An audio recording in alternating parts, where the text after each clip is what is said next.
Bon, je vais essayer malgré les problèmes de connexion. Alors, il y a le lieutenant-colonel Kirillov qui est responsable des armements chimiques et biologiques en Russie. Donc, c'est bien ceux qui les font, mais également ceux qui enquêtent dessus, ceux qui enquêtent sur les menaces. Bah, c'est ce monsieur Chauve qui nous a beaucoup parlé des biolabs en Ukraine, qui nous a exposé la façon dont ils utilisaient les oiseaux migrateurs, même les moustiques pour transmettre des maladies à des soldats, etc. Il nous a parlé également des armes sélectives, discriminantes, selon les ethnicités des gens. Rappelez-vous de ça. Ouais. Bah, ce monsieur, il vient de se faire assassiner pas loin de Moscou. Dans les environs de Moscou, par un attentat commis par un Ouzbek sur ordre reconnu, en tout cas de SBU, des services secrets ukrainiens. C'est eux-mêmes qui l'ont avoué. Maintenant, c'est officiellement dans la presse. Je pense que c'est quelque chose qui va plus loin que ça. Je pense il peut y avoir et la CIA et le MI6 et peut-être même le Mossad derrière. Pourquoi l'assassiner, je ne comprends pas. Sincèrement, parce que même s'il était une figure importante, ce n'est pas lui seul qui fait tout ça. Il y a toute une équipe de soldats, de chair, etc. Ça n'arrête pas le travail. Il est remplaçable, évidemment. C'était en gros le porte-parole. Il mettait sa tête en avant pour parler des sujets que d'autres ont travaillé dessus. Donc, mais à mon avis, c'est un gros coup de com' d'une manière ou d'une autre. Alors, c'est soit dans le mauvais sens, un coup de com', dans le sens où, par exemple, les forces de l'État profond, comme la CIA, etc., ils veulent faire monter énormément des enchères parce que la Russie, dans ces cas de figure, leur homme clé militaire qui se fait assassiner, ils sont obligés de répondre. Aux yeux du monde entier, aux yeux des pays du Grand Sud, aux yeux des pays du BRICS, dans la politique, ce qu'on comprenne, le seul truc, c'est la force. C'est la réalité comme ça. C'est ça. Le trône et les maudits, c'est pour ça. Ils vont devoir forcément répondre et d'une manière miroir. Peut-être plié par 10. Rappelle quand les Ukrainiens ont balancé des missiles. Une seconde. Quand les Ukrainiens ont balancé des missiles sur la Russie occidentaux, ils ont répondu avec une arme balistique qui est censée porter des trucs nucléaires. Ils l'ont frappé, et même sans charge, ça a fait peur au monde entier, en fait. Les gens qui savent regarder ou regarder, ils ont eu peur. Donc, ça provoque la Russie à la réponse. Alors, deuxième chose, il y a une autre hypothèse concernant cet assassinat. Il y en a qui prétendent que, peut-être qu'effectivement, il ne s'est pas fait assassiner. Peut-être que c'est un truc monté pour attirer l'attention sur un sujet, parce que quand même, en parallèle, regardez ce qui se passe. On a la déclaration de la grippe aviaire aux États-Unis, où il y a la personne qui s'est faite contaminer. En même temps, on a Elon Musk qui balance le Congrès. Il voulait passer une loi qui va financer des biolabs. Tu l'as pas vu celui-là, le tweet? Ouais, là, ils sont en train de faire passer une loi omnibus de 1500 pages dedans il y a tout. Enfin, ils financent tout et n'importe quoi. Et le Congrès était supposé voter la loi en 5 minutes là pour éviter encore que le plafond de la dette soit dépassé, etc., etc. Et effectivement, Elon Musk a mis les deux pieds dedans en pointant du doigt qu'il y avait le financement de 12 biolabs aux États-Unis. Alors évidemment, il n'y a pas marqué biolab. Il y a marqué bâtiment pour recherche et développement, pour lutter contre les virus, etc. Mais bon. C'est des biolabs. Il y avait tout un tas d'autres choses aussi. Et donc voilà, Musk a sorti ce tweet en disant que s'il y avait des congressmen, des députés en fait, qui votaient pour cette loi, il était essentiel que dans 2 ans, ils se retrouvent au chômage et qu'ils ne soient pas réélus, quoi. Donc du coup, là, ils ont les miquettes, là, d'un coup d'un seul. Ouh là là, non, on va pas voter la loi, parce qu'ils se rendent compte en fait que la roue tourne et que Elon Musk, avec d'un côté Twitter et d'un côté son truc du gouvernement et du government efficiency là qui rentre dans quelques semaines en jeu, ce type commence à avoir un pouvoir qui est complètement hallucinant. Donc voilà, là je sais pas exactement où ça en est. Je pense que la loi elle est en pause, elle n'a pas encore été votée. Mais bon. Ouais. Donc il y a une convergence de timing qui est très étonnante et qui pourrait faire penser qu'effectivement c'est peu que ce soit quelque chose pour faire vraiment énormément du bruit autour du phénomène des biolabs. Et ça a commencé avec le pardon de Hunter Biden. La grâce de Hunter Biden, tu vois. Ça a commencé avec ça, parce que la première chose que tout le monde s'est dit, c'est pourquoi 1er janvier 2014 ? C'est-à-dire pourquoi il a gracié tous les crimes de Hunter Biden depuis janvier 2014 ? C'est parce que c'est à partir de là que la CIA a pris le contrôle total de l'Ukraine et ils ont mis leur biolab et ils ont commencé à faire leurs trucs.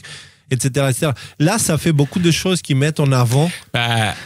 Après, avant 2014, ça fait plus de 10 ans, donc il y a prescription sur beaucoup de sujets aussi. Donc en fait, c'est ça aussi à prendre en compte. Mais c'est vrai, très bon point. Attends, juste une petite précision que Hunter Biden était relié à tous ces biolabs, notamment les biolabs en Ukraine, par le biais d'une société d'investissement qui s'appelait Metabiota, dans lequel lui, la famille Biden avait beaucoup de jetons, quoi. Et donc oui, il y a un lien entre la famille Biden, les biolabs en Ukraine, le pardon Hunter Biden, tout ça c'est connecté. Et même l'assassinat de Kirillov, parce que le problème, c'est que même si Hunter est gracié par Biden aux États-Unis, on peut toujours demander son extradition en Russie pour les crimes qu'il a commis en Russie. Oui, il est gracié aux États-Unis, pas au reste du monde. Oui, c'est ça. Si c'est effectivement démontré, si c'est l'administration Trump au pouvoir, il leur montre, regardez, ça c'est les faits. Il a utilisé des trucs complètement illégaux qui s'apparentent à des crimes contre l'humanité, enfin je veux dire quelque chose qui est prohibé à très grande échelle. Livrez-les-nous. Il sait peu que Trump livre. Et il dit oui, effectivement, toutes les preuves sont là. Ça, franchement, Trump qui va livrer un citoyen américain à un gouvernement étranger pour des crimes qu'il a commis vis-à-vis de ce gouvernement étranger, je pense que ça enverrait un très mauvais message à sa base, America First et tout ça. Maintenant, pourquoi pas mais là, moi, je le vois pas arriver. Je pense qu'il y a des deals, et je pense qu'il y a des deals qui sont derrière, parce que Joe Biden, clairement, il fait des mouvements super chelous. Je pense qu'il est sous contrôle. Hein, c'est genre... C'est Trump le président et Joe Biden c'est la marionnette, tu vois. Il vote des lois contre lui-même. Joe Biden, il vote des lois qui font qu'il va le payer très cher quand il partira. Enfin, je veux dire, il y a un truc, là, on n'a pas lancé. Ouais. Il a poussé une loi contre Nancy Pelosi, en fait. Alors justement, c'était hier ou avant-hier, il a approuvé une loi, bon en gros il a mis son poids présidentiel pour soutenir une loi qui disait qu'il n'y avait pas moyen que les gens du Congrès se fassent de l'argent avec des délits d'initiés quand même. Et c'est un secret de polichinelle que Nancy Pelosi s'est fait un pognon maximum en pariant à la bourse. Son mari.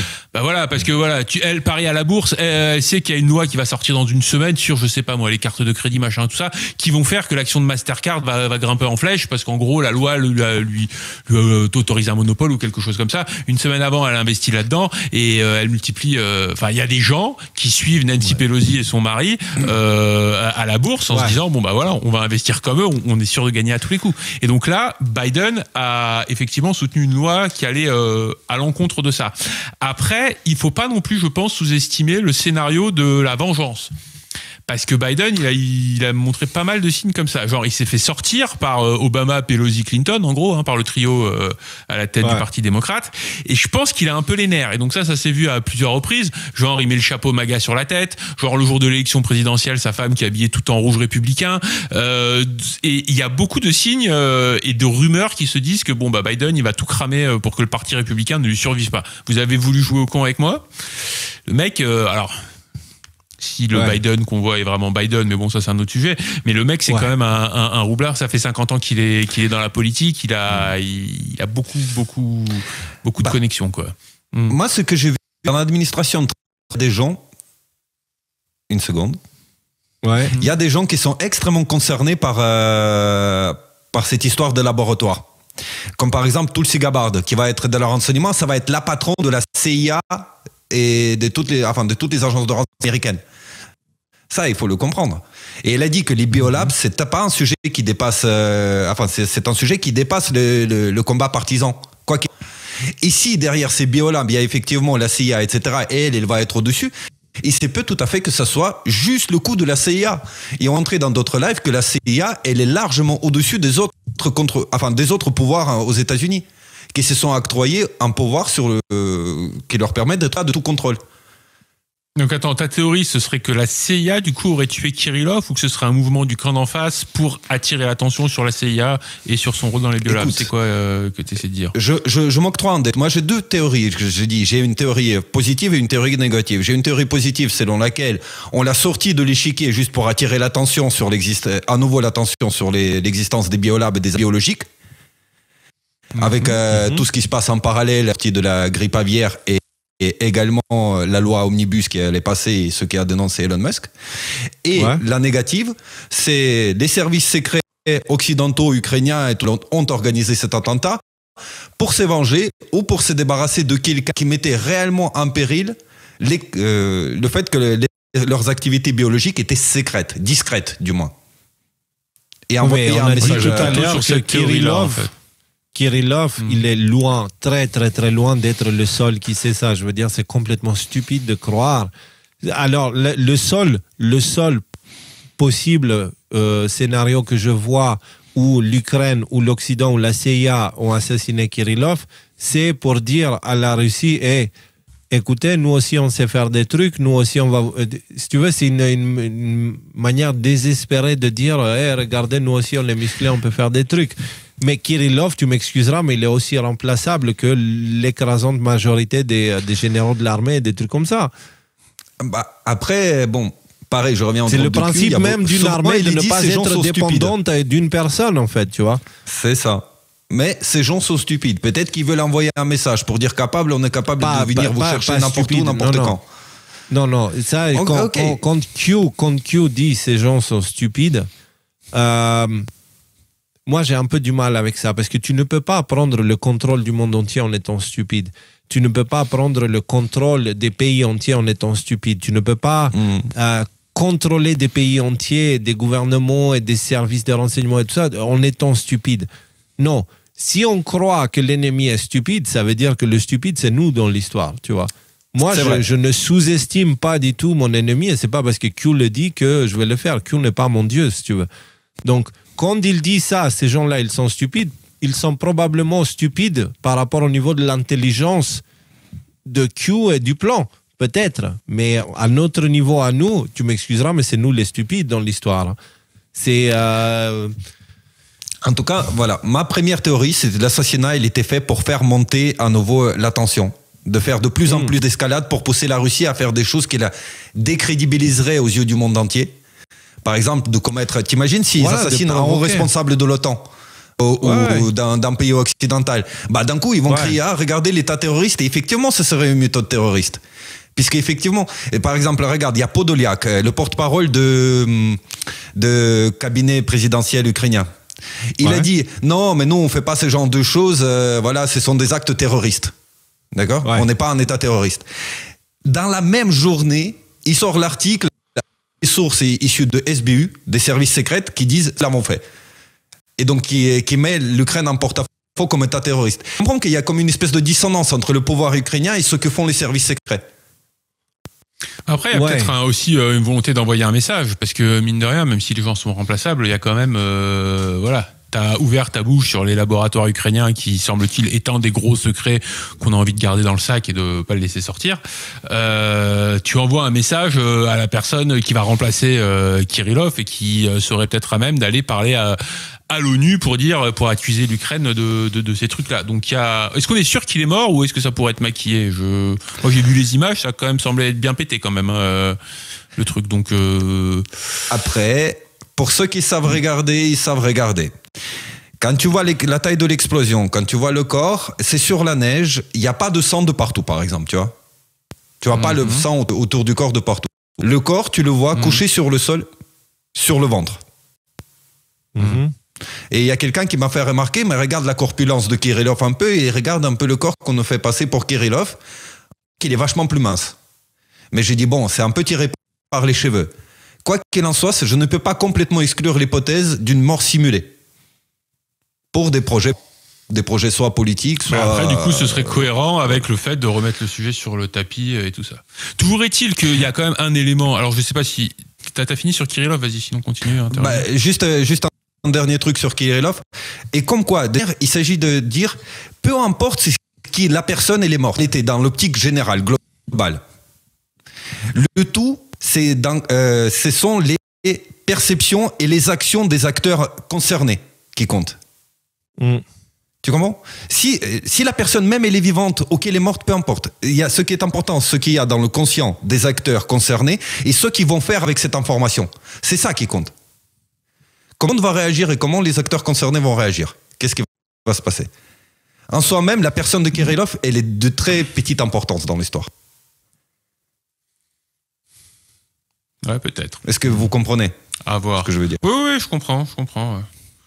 Enfin, en tout cas, si on peut passer à l'autre élément qui est relié à tout ça, moi je mets évidemment cette explosion, cet attentat en parallèle avec ce qui s'est passé en Californie, où Gavin Newsom, le gouverneur de la Californie, vient de nous dire « Oh là là, on déclare un état d'urgence en Californie parce qu'on a découvert un premier cas de grippe aviaire.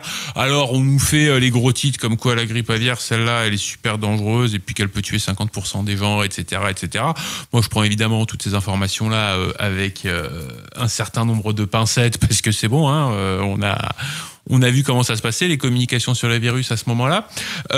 En ce qui me concerne, je pense que nous refaire un Covid numéro 2 avec un virus de niveau de dangerosité de Covid, ça ne passera pas. Déjà parce que l'administration Trump, elle est en place, que Fauci, il est sauté, qu'on n'est pas du tout dans le même contexte qu'en 2020.